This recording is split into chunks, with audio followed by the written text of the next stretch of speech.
කපිල චන්ද්‍රසේන මහතාගේ கபில சந்திரசேனவின் மரணம் தற்கொலை என கூறப்படுகிறது. எனினும் அவர் தூக்கிட்டு தற்கொலை செய்து கொள்வதற்கு ஏதோ ஒரு அழுத்தம் கொடுக்கப்பட்டுள்ளதாக தெரிவிக்கப்படுகிறது.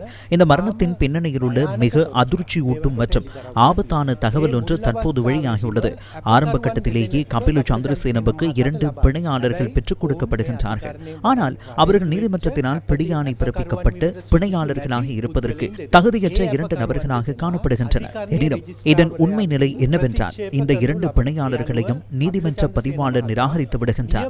அதற்கமைய கபில சந்திரசேன எந்தவித சட்டவிரோத தன்மையுமற்ற சரியான 2 பிணையாளர்களை நீதிமன்றத்தில் ஆஜர்படுத்தியே பிணை பெற்றுக் கொள்கின்றார். ஆனால் கபில சந்திரசேன குறித்த சட்டவிரோத பிணையாளர்களை வழங்கியவர்கள் நீதிமன்றத்தில் ஏற்றுக்கொள்ளப்பட்டதும் அந்த சட்டவிரோத பிணையாளர்கள் தான் என்று தவறாக நினைத்துக் கொள்கின்றார்கள். இதன் அடிப்படையில் லஞ்ச ஊழல் ஒழிப்பு விசாரணை ஆணைக்குழு நீதிமன்றத்தின் முன்னிலையில் விடுத்த கோரிக்கையானது முற்றிலும் சட்டவிரோதமான ஒரு கோரிக்கையாகும். இந்த கோரிக்கையானது எந்த ஒரு வகையிலும் செய்யப்படக்கூடாத ஒரு கோரிக்கையாகும். லஞ்ச ஊழல் ஒழிப்பு விசாரணை ஆணைக்குழுவின் 3 ஆணையாளர்கள் இருக்கின்றார்கள். உங்களுக்கு கீழ் பணிபுரியும் பணிப்பாளர் நாயகம் இதுபோன்ற ஒரு சட்ட துஷ்பிரயோகத்தை செய்துள்ளார் என்றார், சட்டத்தை மீறியுள்ளார் என்றார், சட்டவிரோதமான ஒரு செயலை செய்துள்ளார் என்றார். நீங்கள் ஏன் இன்னும் மௌனமாக இருக்கின்றீர்கள்?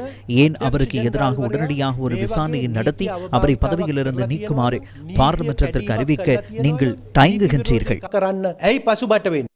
ஸ்ரீலங்கன் விமான நிறுவனத்துக்கு ஏர்பஸ் விமானங்களை கொள்வனவு செய்யும் கொடுக்கல் வாங்கல் தொடர்பில் 2 மில்லியன் அமெரிக்க டாலர் லஞ்சமாக பெற்று அதில் 60 மில்லியன் ரூபாவை மஹிந்த ராஜபக்சவுக்கும் வழங்கியதாக கபில சந்திரசேன தனது மரணத்துக்கு முன்னர் தெரிவித்திருந்தார்.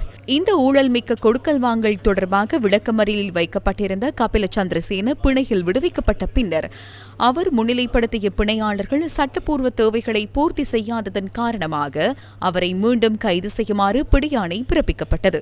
கைது செய்யப்படுவதற்கு அல்லது நீதிமன்றத்தில் ஆஜர்படுத்துவதற்கு முன்னர் அவர் உயிரிழந்திருந்தார்.